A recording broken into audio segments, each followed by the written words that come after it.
King of the Mountain. Welcome back to King of the Mountain. It's time for qualifying race 6 of tournament number 2. Up first we have Hooly Hooly, driven by Baby Zaby.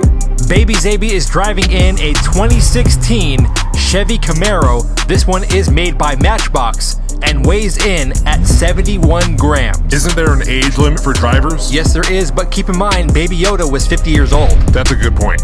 Up next we have WTB, driven by Ironhead Jimbo of Ragtag Racing. The WTB is a Camaro Z28. This one made by Hot Wheels and weighs in at 74.7 grams. Any idea what WTB stands for? I don't know. Want to buy? That's a hard pass. Up next we have Stranger Racer, driven by the Retro Rebel. The Stranger Racer is also a Camaro Z28, this one blue, made by Hot Wheels, and weighs in at 70 grams. Looks like it's been around the track a few times already. Hey, this isn't a car show, this is a race. That's for sure.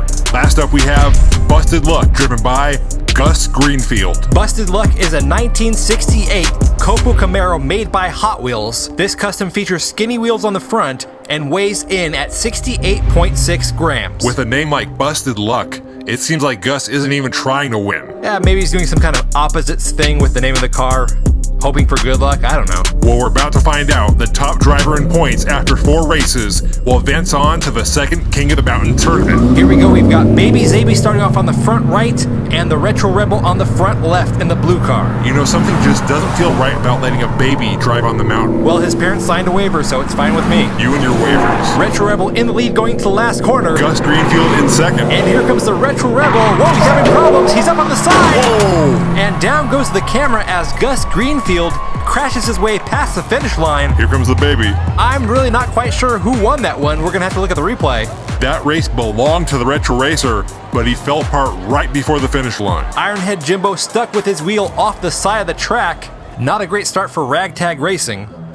Here's a look at the replay of the Retro Rebel. Right here, he drifts to the side, hits the wall, comes very close to the crowd. And there goes Gus Greenfield busting his way through. That's a close one. Yeah, I can't really tell from this angle. Let's take a look from the intersection cam right here. Here he comes. Boom. Yeah, I don't know. You know, it's hard to tell. It seems like the back end of the Retro Racer's car was in front of Gus Greenfield's car. The question is, did it pass the finish line first or not? It's still hard to tell from up here. Yeah, does it need to pass the yellow line? Or if it passes on the outside, does that count? This one's tough. It seems like the back tire may have crossed over the finish line. Here's a closer look. I think the Retro Rebel got it. You know, this one is just too close to call. We're actually going to give this over to the pit crew channel members to make the official decision. Wow, we can do that? Yes, the pit crew members were given the footage. We're waiting for the results of the poll right now. And there you have it. The pit crew channel members have given the race to the Retro Rebel. Wow, Gus Greenfield's Copo Camaro is already living up to its name, Busted Luck. Gus Greenfield does earn 3 points for coming in second, and Baby Zaby gets 2 for coming in third place. Here we go with race 2. We've got Ironhead Jimbo on the front right and Gus Greenfield on the front left. Gus Greenfield off to an early lead, the Retro Rebel right on his tail. Looks like he's drafting off Greenfield's car. Greenfield with the lead as we go into turn 2, the Retro Rebel gaining on him. It's a close one, Brady. Gus Greenfield pulls ahead as he goes into the final corner. Here's the final stretch. Gus Greenfield wrecks! Oh. And once again, Gus Greenfield's car lives up to his name. Busted Luck. The Retro Rebel picks up his second win. He gets a track time of 18.980 seconds. That's going to give him a 5-point lead over none other than Baby Zaby. Zaby's not doing too bad for being a baby. Let's take another look at Gus Greenfield's Busted Luck right here. Pops up on the sidewall and just flips over onto his roof. And here comes the Retro Rebel to steal the win. Also, check out how Baby Zaby navigates around the wrecked cars right there to take second place. He did hit the car, but it's pretty impressive for a baby. Here we go with the third race. We have Gus Greenfield starting off in the front right. He's facing off against the Retro Rebel on the front left. All right, these two are going head to head. Let's see what happens. It's a close one so far as they round the first corner. Retro Rebel pulling ahead. He's having some trouble. They're door to door around that corner. Gus Greenfield leaning on him. They're side by side going into the final corner. Greenfield with the inside. Greenfield takes the lead. And Gus Greenfield finally breaks his Busted Luck streak and takes his first win. Whoa! Wow, a hard hit at the end between the Retro Racer and Baby Zaby. Yeah, that green Camaro popped up in the air and did a 180. Also, once again, Ironhead Jimbo fails to make it past the finish line. Here's another look at that exchange between Gus Greenfield and the Retro Rebel. Greenfield goes high on turn 2. That puts him on the inside going into the last corner. And as you see right here, he was able to box out the Retro Racer, take the lead, and pick up his first win in tonight's event. I just love the back and forth racing.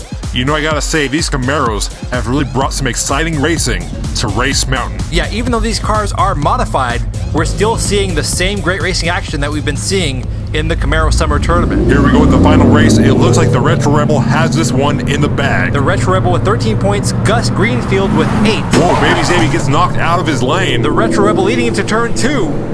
Gus Greenfield right behind him. Here comes Gus. Gus Greenfield blazes past him to take the lead. Here he goes on the final section of track to the finish line. Gus Greenfield takes the win, but it is not enough to advance on to the tournament. He loses by 3 points to the Retro Rebel. And once again, we see why you shouldn't call your car Busted Luck. Actually, I think the real busted luck goes to Ironhead Jimbo.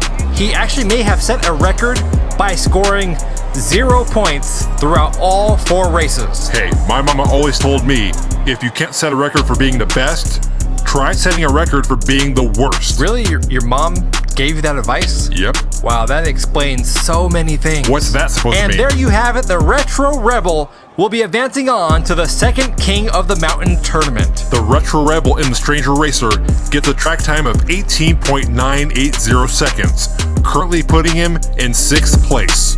I'm in flex mode with the best, though. That's a major key, that's a chess move.